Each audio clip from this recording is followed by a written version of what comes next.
Hey guys, I wanted to update you on this Ghosts and Skulls 2 and the benefits that you get from doing it. The steps aren't too difficult, but step 2 I had made a video about, and because we had just found it, we didn't know all about it. It was real easy for me to do it because I happened to find the symbol immediately, but basically you have to look at the symbol that's on the machine and then go find that symbol that matches somewhere on the map. And there's 9 locations that the symbol can show up in, and I've been wanting to redo that step and look into it further, but I've been in the same game since that last video, so I've not been able to restart and try it out. I've been trying to find out what this skull on the HUD does, and we think we know what this skull is for now. You can't do anything with it on Rave In The Redwoods, but you're going to be able to do something with it in another map. And I'll explain more of that in a moment, but first I wanted to let you know about the new benefits that you get from completing Ghosts and Skulls 2, and you get, the Perkaholic, but you also get unlimited soul power. And what that means is if you're in a co-op game and you go into the Afterlife arcade, you're going to see a skull pop up above that soul power bar, and then when you go play a machine to fill up the bar, you're going to see this new animation pop up. And basically what we think it's telling us is that you have unlimited soul power now. Normally in a game, you're only allowed to fill up your soul power bar 3 times and be able to enter the game back without having the round end. Well, this way you can always fill up your soul power bar. It's not restricted to 3 anymore. And you also come back in with all your perks every time. One thing you don't come back with though is the quick revive or the up and atom. So if you're on solo, then you're only going to be allowed to go into the Afterlife arcade 3 times. You're going to die and the game's going to be over. But on co-op, it's unlimited. You can die over and over again and always keep all your perks as long as you enter the Afterlife arcade. If you get downed and lose your perks,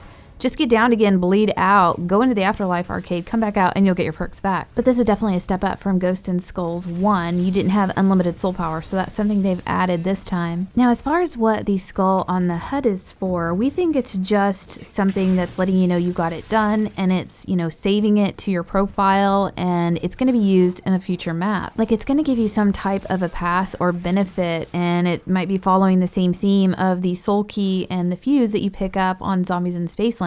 The soul keys that we keep collecting at the end of the boss fights are clearly some type of cross-map Easter egg, and we'll be able to do something with them later on. The alien fuse that you pick up from Zombies in Spaceland allows you to double pack-a-punch and Rave in the Redwoods without having to do anything. So it looks like this skull here on the HUD is going to be something like that. You've completed Ghosts and Skulls 2, so now the next map you might be able to do something without having to do a bunch of steps or anything before it. And the reason why I think that is because I did the Ghosts and Skulls 2 game with someone in my game, and they left and they came back into the game. They completely left, turned off their PlayStation, everything, came back into the game, saw the skull on their HUD on the bottom left. They went into the Afterlife arcade, saw the same animation, all that was the same.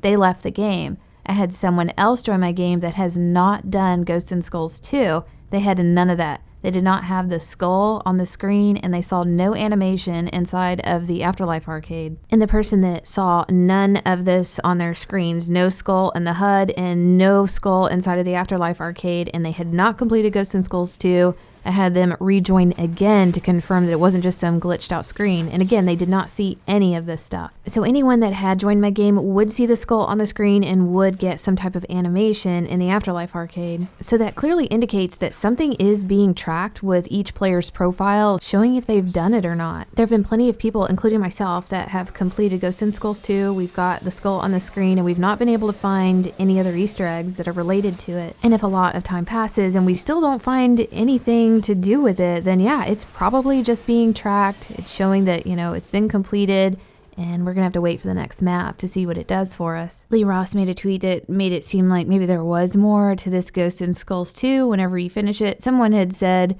why do we want to do this? All you get is all perks. And he said, is that what you think? You're going to miss out. But we're still testing it. The player that joined me that didn't have Ghosts and Skulls 2 done, they're going to go do it right now, and then they're going to join me back and see if the skull shows up. If it does show up for him now that he's completed Ghosts and Skulls 2, then yeah, that is an indication that it's being tracked in your profile. And then we'll be leaning more towards, yeah, it's just something that's showing that you have it done, and it's going to be something that we have to use later on. But I'll update you guys on my Twitter once I find out. It might be within an hour or so, but I hope this helped you guys out, and we'll see you next video.